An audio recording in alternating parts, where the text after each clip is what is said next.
Ahora sí, gracias por avisarme.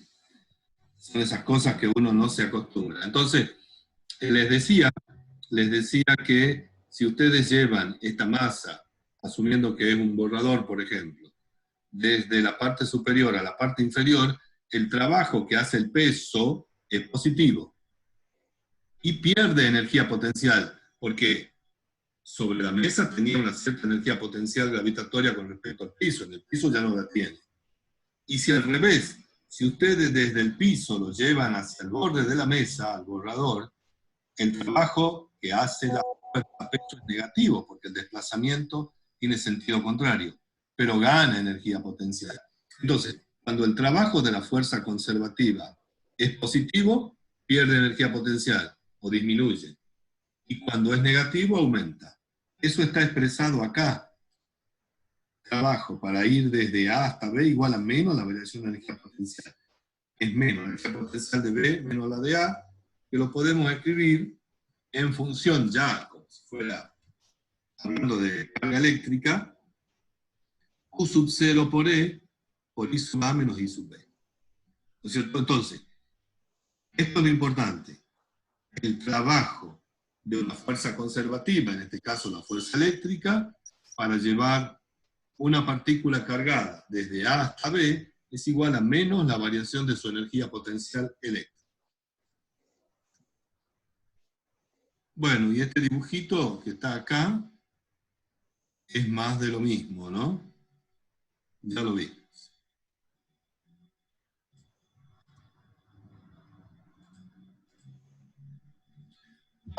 Esto, acá hay que aclarar qué pasa si la carga es negativa.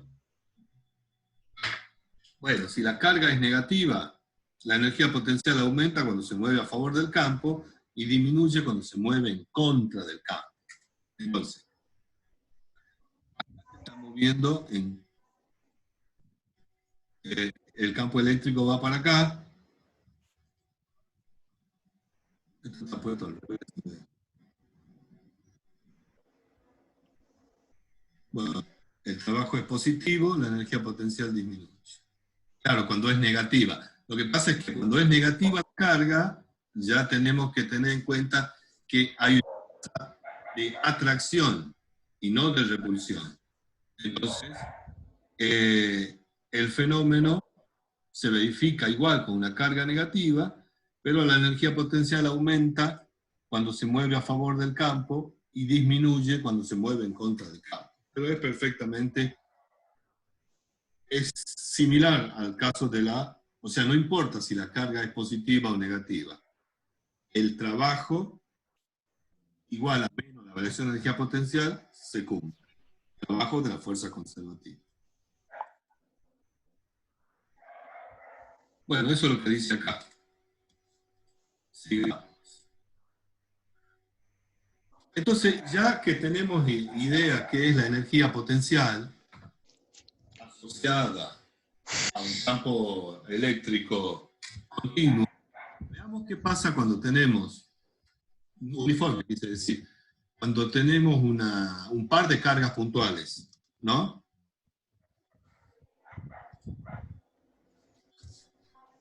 Miren el dibujito este que está acá, ¿no? Tenemos una carga positiva que crea un campo, y una carga Q, que sería una carga de prueba, u otra carga, que se desplaza desde A hasta B, siguiendo en un principio esta división radial. Es la línea que une el punto A con el punto B. Fíjense que el campo eléctrico en el punto A es mayor que en el punto B, porque está más cerca el punto A de la carga que genera el campo del punto B.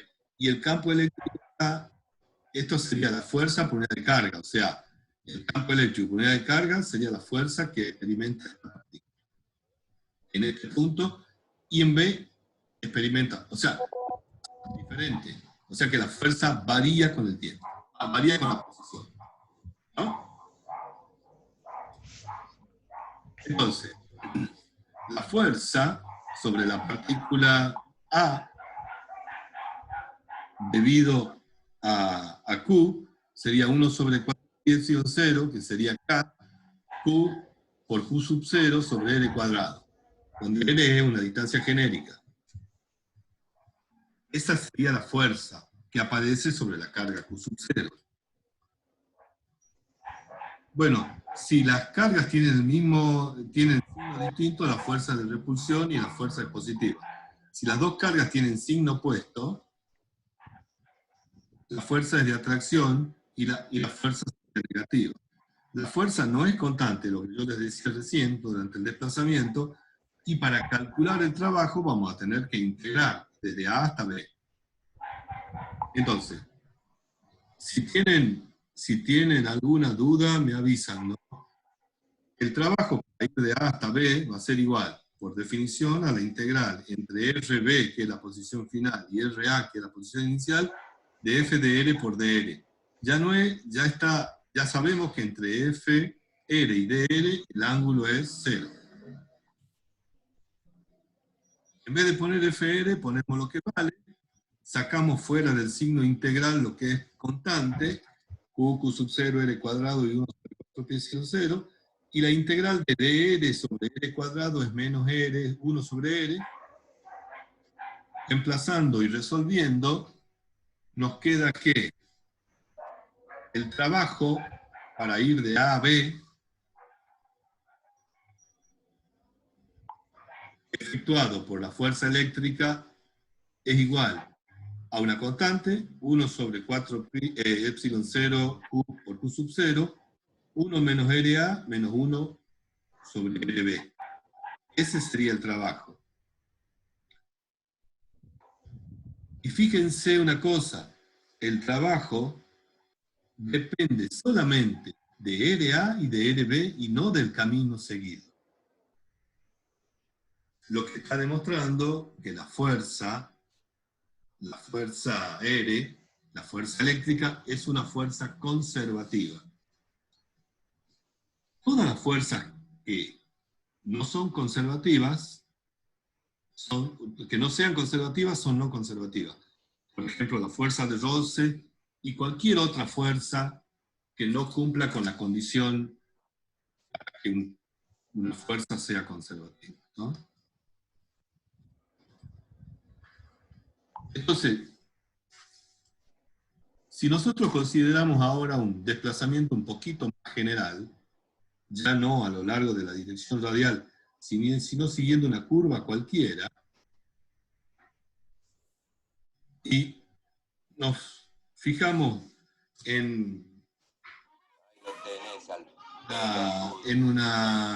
una posición determinada, podemos ver que la fuerza en la dirección del movimiento, F coseno de θ, es la que va a participar en el cálculo del trabajo.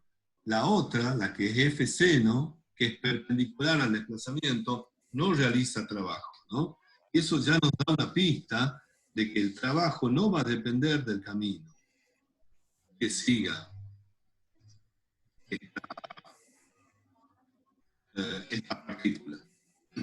Entonces, bueno, volvemos a lo mismo, planteamos, como hicimos recién entre RA y RB, sacamos esto fuera de la integral, y resulta que, fíjense ustedes, si la trayectoria es una trayectoria cualquiera,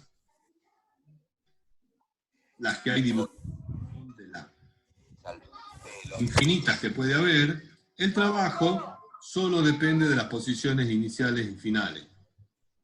Y la energía potencial de este conjunto de cargas Q y Q sub 0 se calcula de esta manera.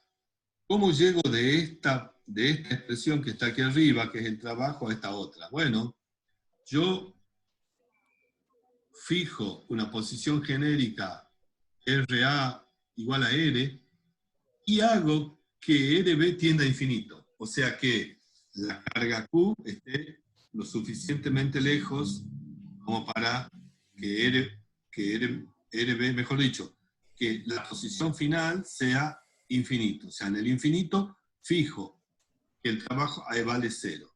Entonces, 1 sobre infinito es 0, RA se convierte en R, y la energía potencial asociada a dos cargas Q y Q sub 0 es igual a 1 sobre 4 pi epsilon 0 Q sobre Q sub 0 por R. Entonces, fíjense que a medida que las cargas se acercan una con otra, Q sub 0 con Q, este valor R se hace más pequeño y la energía potencial aumenta. Y a medida que se separan, este valor se hace más grande y la energía potencial disminuye. Cuando estén infinitamente separadas, la energía potencial de ese sistema será 0. Entonces, la energía potencial, insisto, depende de la posición de las cargas, de la ubicación, de cómo están distribuidas. Aquí pueden ver un gráfico de esa energía potencial en función de R para las dos cargas. Si las dos cargas tienen el mismo signo, la energía potencial es positiva, porque Q y Q sub 0 son positivas, o menos por menos da más, y a medida que R disminuye, la energía potencial tiende a infinito, y a medida que R tiende a infinito, la energía potencial tiende a 0. Si las cargas son de distintos signos, la energía potencial es negativa, porque más por menos es menos, y cumplimos la misma condición. Si R tiende a 0, o sea, si la junto a las cargas, la energía potencial se hace más grande y tiende a menos infinito. Por otra parte, si R tiende a infinito, la energía potencial tenderá a 0. O sea, la energía potencial depende de la separación que hay entre las cargas. ¿Qué pasa si tenemos varias cargas? Por ejemplo, si tenemos una carga Q1, Q2, Q3 y eventualmente más, y una carga Q sub 0, y queremos determinar la energía potencial asociada con la carga Q sub 0 en el punto A de la figura. Entonces, ¿qué tendré que hacer? Tendré que computar o sumar las contribuciones de Q1, de Q2 y de Q3, que están a una distancia R1, R2 y R3. Entonces, si hubiese sido una sola carga, sería este término. Si son dos cargas las que acompañan a Q0, aparece este otro término. Si son tres, este otro. Y así. Y en general habrá n términos, si hay n cargas, digamos. Porque Q0 tiene asociada una energía con Q1, con Q2, con Q3 y con la Q que haya. Esta suma es algebraica. O sea, no la energía es un escalar y por lo tanto la suma también. La suma es escalar. Fíjense que las cargas pueden ser positivas y negativas, y esto eventualmente podría dar 0, o un valor negativo, o un valor positivo. La energía potencial, entonces, eléctrica, queda determinada por esta expresión, condensadita, digamos. Si se comienza con la carga Q1, Q2 y Q3 todas separadas entre sí, unas distancias infinitas, y luego se acercan, de manera que la distancia entre la Q sub I y la Q sub J sea R sub IJ, la energía potencial total eléctrica es la suma de la energía potencial de interacción de cada par de cargas. Entonces ahora, nosotros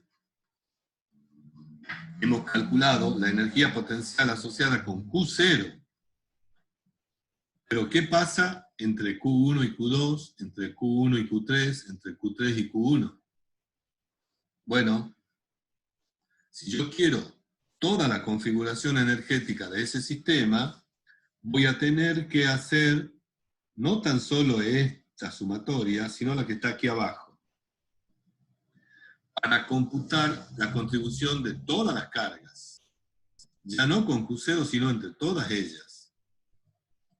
Fíjense que en esta sumatoria, I tiene que ser menor que J, para que I1, 2 sea una sola vez, porque I1, 2 e I2, 1 sería lo mismo. Y no puede valer I igual a J, porque si no sería Q1 con Q1. Pero esta es la expresión, entonces, que me da la energía potencial de una distribución de cargas Q en el espacio. Fíjense que si hay, por ejemplo, 4 acá partículas, voy a tener que hacer esta con esta, esta con esta, esta con esta, después esta con esta con esta. O sea, son muchos términos los que se van incorporando. Ahora, a nosotros no siempre nos va a interesar, por lo general, la energía potencial de una carga en particular asociada con el conjunto. En este caso es Q sub Z. Acá hay un ejercicio como para fijar un poquito las ideas, ¿no?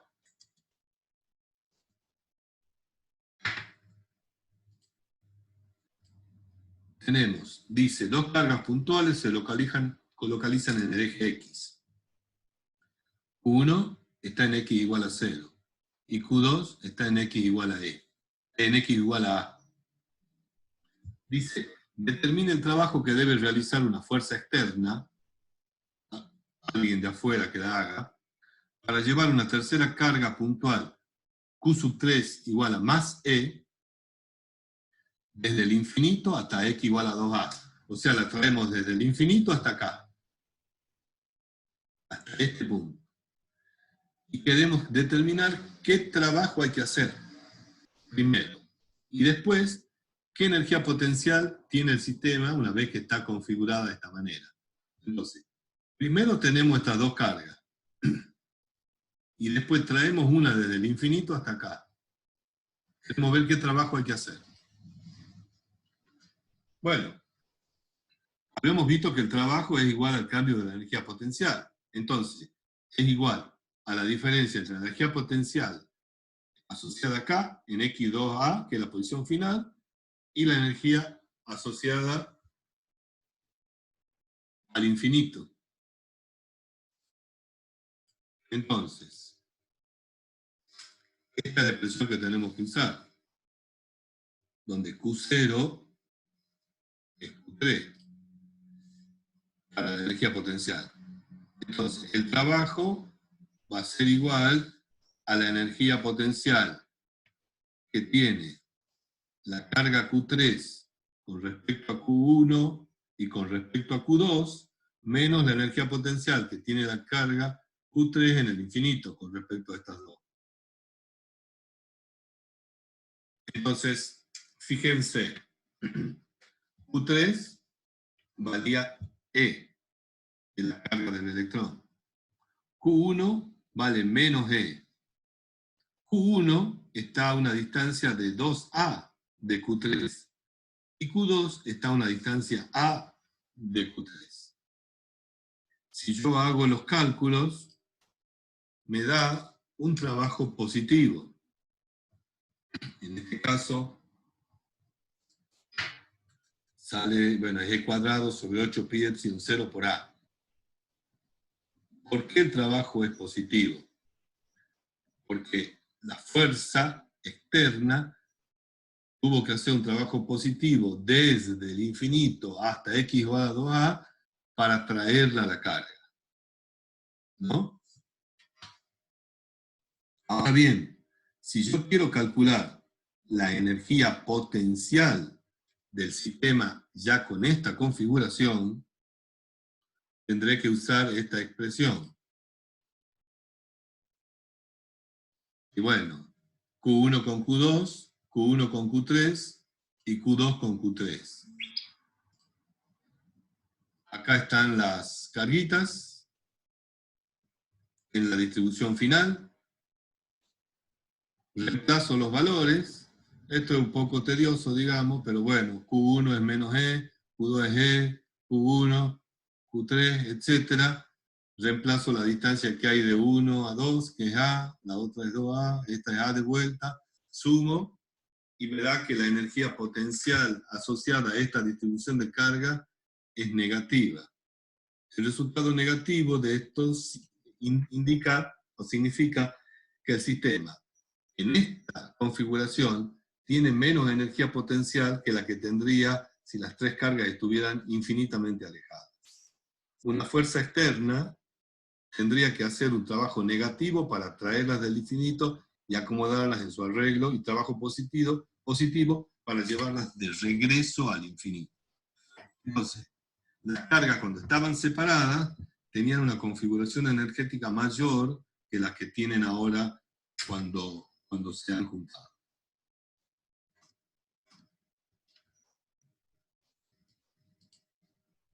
Bueno, entonces, eso era más o menos para tener una idea de lo que es la energía potencial,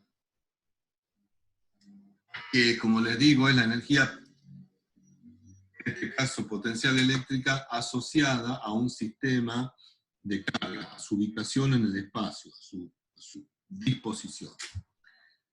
Pero, como habrán notado, la energía potencial depende de las cargas, digamos, y nosotros necesitamos, como en el caso del campo eléctrico, independizarnos de la carga de prueba. Entonces, para eso se define el potencial eléctrico. El potencial eléctrico es la energía potencial por unidad de carga. Así como el campo eléctrico era la fuerza por unidad de carga, el potencial es la energía potencial por unidad de carga. Se define en cualquier punto de un campo eléctrico como la energía potencial por unidad de carga asociada con una carga de prueba en ese punto. Entonces, ¿cómo hago yo para definir el potencial operativamente? Me voy a un determinado punto, ubico la carga Q sub 0, mido la energía potencial asociada a esa carga, la divido en Q sub 0 y tengo el potencial. O sea que la energía potencial en función del potencial será Q sub 0 por B. Esa expresión es muy importante. ¿Qué unidades tiene el potencial? Ustedes ya lo habrán escuchado nombrar, el voltio, o volt, en honor al científico italiano Alejandro Volta, ¿no? Y un voltio es un joule, que es la unidad de energía, sobre coulombio. Y también, entonces, sería el joule sobre coulombio. Y esa es la unidad en el sistema internacional. Un voltio es un joule por coulombio.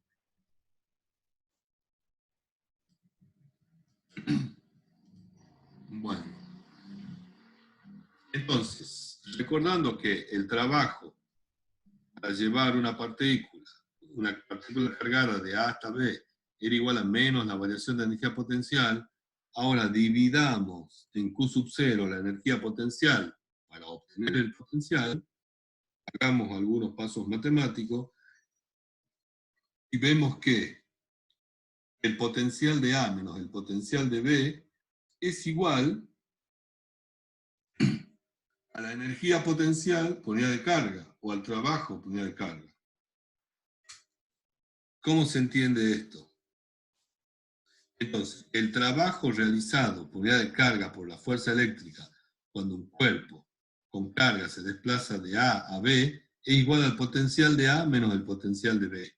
El potencial de A respecto de B, se lee B sub AB, es el trabajo realizado por unidad de carga de la fuerza eléctrica para llevar una partícula de A hasta B, o sea, del potencial A al potencial B. Vamos a visualizar un poquito mejor. Acá hay un ejercicio. Bueno, ¿cómo vamos? 27 minutos. Bueno, vamos a hacer 3 encuentros por lo menos. Nos queda todavía 13 minutitos. Entonces ahora para fijar un poquito esto del potencial, vamos a hacer un ejercicio. Dice, un protón con una carga más E se desplaza en línea recta desde un punto a un punto B, una distancia de 0,50 metros. A lo largo de la línea, el campo eléctrico es uniforme de magnitud de 1,5 por 10 a la 7 voltios por metro, que también se puede escribir como newton sobre coulombio, en la dirección de A a B. Y el campo eléctrico va desde A hasta B, o sea, apunta para abajo. Nos pide la fuerza que actúa sobre el protón, el trabajo realizado sobre el protón y la diferencia de potencial entre A y B. Entonces, calcular la fuerza no nos va a llevar mucho esfuerzo porque multiplicamos la carga por el electrón, la carga por el campo eléctrico. Y nos da, miren qué pequeñita, 2,4 por 10 a la menos 12 newton. Es la fuerza que actúa sobre el protón, que hace que vaya hacia abajo. Bueno, ya se borró la imagen, pero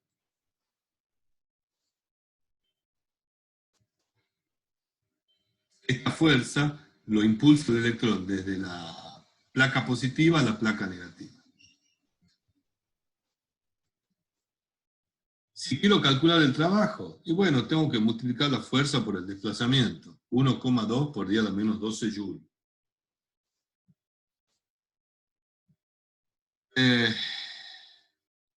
También se lo puede escribir el trabajo en función de los electronvoltios. El electronvoltio, creo que, no sé si lo puse, es una unidad de energía, ¿no?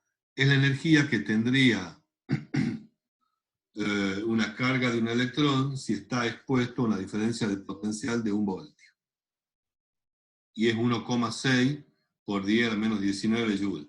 Entonces, el trabajo también se lo puede escribir en electronvoltio. En este caso sería 7,5 megaelectronvoltios.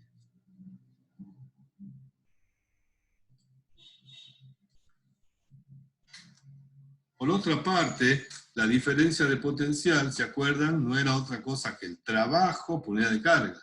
Así que si al trabajo lo dividimos en la unidad de carga, obtenemos la diferencia de potencial. En este caso, la diferencia de potencial, fíjense, ¿no? Impresionante. 7,5 megavoltios. Megavoltios. Mega es 1.000.000 de voltios. Para que ustedes tengan una idea de diferencias de potenciales, por ejemplo, el de una pila alcalina, de esas comunes, es 1,5 voltios. La diferencia de potencial.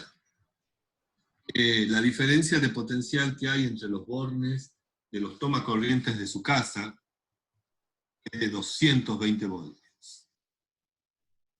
La de la línea de distribución que hay por afuera, digamos, cuando sale del transformador, ese que lo ven en la calle a veces cuando van caminando cerca de su casa, ese transformador en la parte alta tiene 13.200 voltios. Ok, volvió. ¿Volvió? Sí. ¿Me escucha? Sí, ahora sí se escucha. Oh, sí, me parece que es mi internet que está bastante, ¿cómo es que se dice? No sé, no anda bien. Bueno, ¿a dónde andaba yo? Le estaba hablando de el tema de la diferencia de potencial, los voltajes. Acá creo que estaba. Sí, y les decía el orden de las tensiones. En un transformador de la calle tienen 13.200 voltios o 33.000 voltios.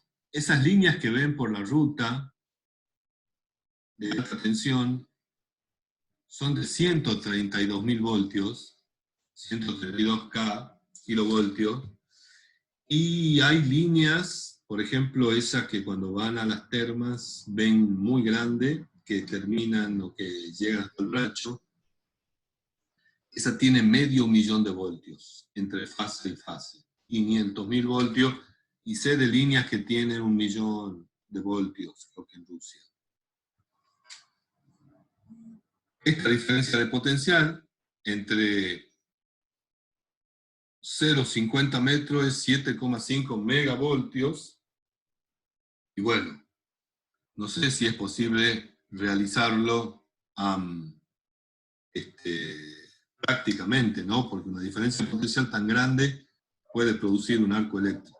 También se lo puede calcular la diferencia de potencial a través de la integral de E por coseno de tita, ¿cierto?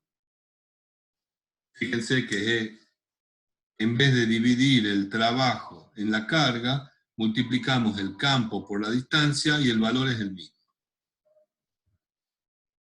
7,5 por 10 a la 6 voltios, ¿no? Entonces, un camino sería calcular el trabajo, bueno, es lo mismo que está acá. Calcular el trabajo y dividir una carga. Y otra, muy distinta, pero bueno, viene de ahí, es multiplicar el campo por la diferencia, por la distancia que hay entre las placas.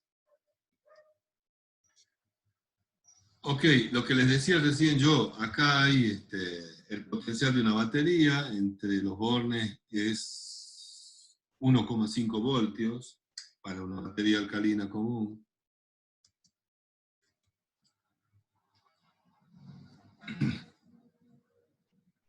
Esta diferencia B sub AB se llama potencial de A con respecto a B, en ocasiones se abrevia B sub AB, ¿no? Entonces, el trabajo, la diferencia de potencial entre A y B o B sub AB es el trabajo por unidad de carga que hay que hacer para llevar esa carga desde A hasta B.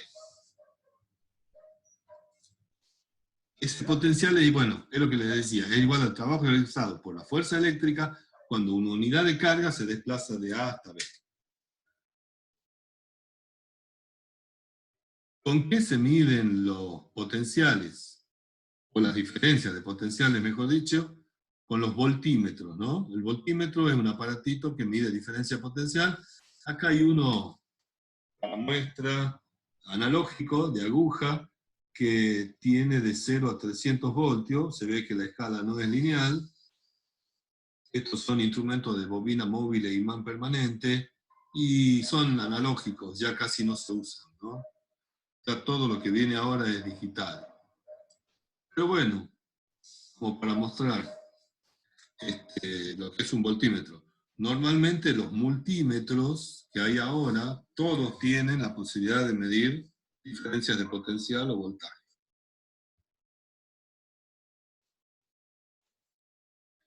¿Cómo se calcula el potencial eléctrico?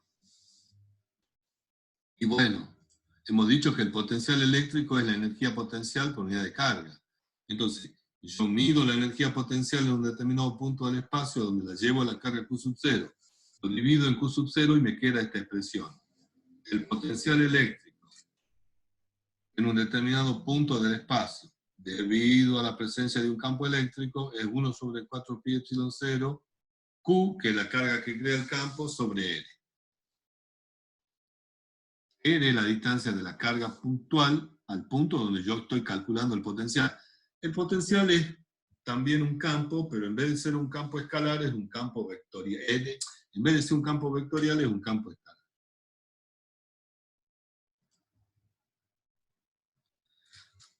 En cualquier caso, tomamos B igual a 0 en R igual a infinito, ¿no? O sea que si yo hago que R tienda a infinito, el potencial tiende a 0. O sea, el potencial es 0 en el infinito. Tanto el potencial como el campo eléctrico son independientes de la carga de prueba Q sub 0. O sea, y eso es lo que queríamos lograr. Porque cuando trabajamos con la energía potencial depende de la carga donde yo voy a calcularla. En cambio, el potencial no. El potencial solamente depende de la carga que lo crea.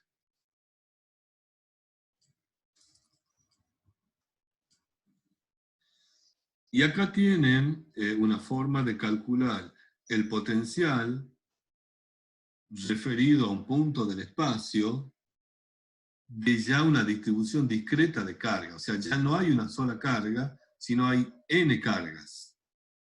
Entonces, ¿qué tengo que hacer para calcular el potencial en ese punto? Sumar las contribuciones de cada una de las cargas. Suma algebraica. Si por el contrario tienen una distribución continua, no discreta de carga, a lo largo de una línea, de una superficie o de un cuerpo volumétrico, se realiza igual que con el campo eléctrico. Se divide la carga en elementos de Q y se realiza la integral. R es la distancia que hay de la carguita de Q a donde yo quiero calcular el campo.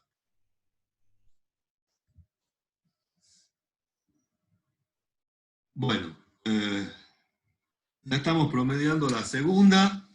No sé si vamos bien hasta aquí. ¿Tienen alguna pregunta?